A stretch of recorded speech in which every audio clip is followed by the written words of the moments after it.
పాకిస్తాన్‌కి ఇప్పుడు కొత్త కష్టాలొచ్చినాయి. ఓ పక్కన పహల్గామ్ ఉగ్రదాడి నేపథ్యంలో సింధు జలాల ఒప్పందాన్ని భారత్ నిలిపేయడంతో పాకిస్తాన్ ఉక్కిరిబిక్కిరవుతోంది. పాక్‌లోని సియాల్‌కోట్‌లో ప్రవహించే చేనాబ్ నది ఎండిపోయింది.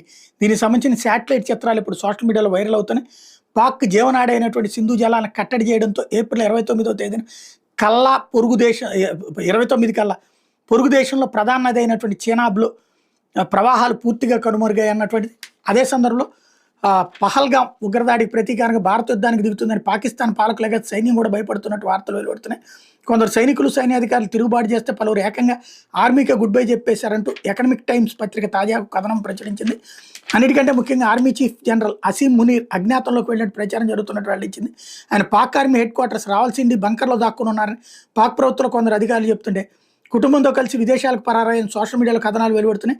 అయితే పాక్ దీన్ని కొట్టిపారేసింది. యుద్ధ భయంతో కుటుంబ సభ్యులు ఒత్తిడి తట్టుకోలేక ఇప్పటికే 4500